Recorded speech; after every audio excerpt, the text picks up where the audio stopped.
మనం నేర్చుకోవాలి. ఎప్పుడు మనం భారతీయ చిత్ర పరిశ్రమ అనేవాళ్ళం తప్ప లాస్ట్ 90s నుంచి టాలీవుడ్ అని, బాలీవుడ్, కాలీవుడ్, మాలీవుడ్ మనం ఎందుకు ఏప్ చేయాలి వీళ్ళని? Why do we have to ape Hollywood?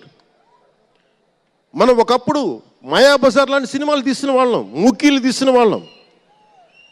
చిత్ర పరిశ్రమ ఒక బెంగాల్లో పరివిడిల్లింది అక్కడ.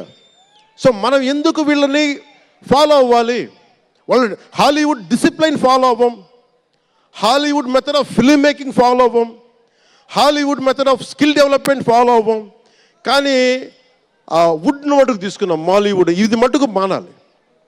ఎందుకంటే మనకు ఒక కాళిదాసు ఉన్నాడు, మహా కవులు, కళాకారులు గొప్ప గొప్ప కావ్యాలు రాశారు. సో మన జాతి తాలూకు ప్రాముఖ్యతని సినిమాలే చెప్పగలగాలి. అందుకని హాలీవుడ్ని అనుకరించడం మానేయాలి. మనదైన సత్తా, మనదైన కథ, మనదైన బలం మనం చూపించాలి విశ్వానికి. అది చూపించకపోతే ఏమవుద్దంటే ఎక్కడ కూర్చొని ఈరోజు ఇప్పుడు కాపీ చేద్దామంటే కుదరదు. You have to come with original stories. సహజమైన కథలతో పట్టుకురావాలి. ఆ విధంగా ఉండాలి అంటే ముందు చిత్ర పరిశ్రమలో కూడా చాలా డిసిప్లిన్ రావాలి. సినిమాలు తీసే వాళ్ళు మాట్లాడాలి చిత్ర పరిశ్రమ గురించి, సినిమాలు తీయని వాళ్ళు మాట్లాడకూడదు. సినిమాలు తీయకుండా రాజకీయాలు చేసేవాళ్ళు మాకు నచ్చం.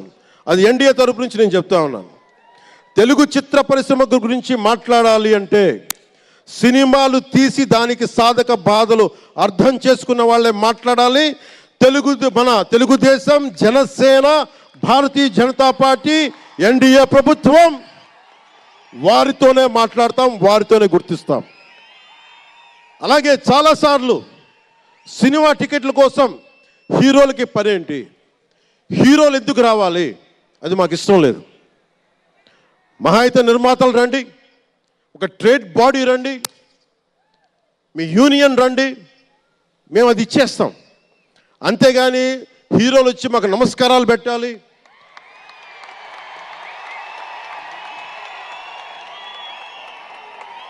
అంత ఒక లో లెవెల్ వ్యక్తులం కాదు మేము.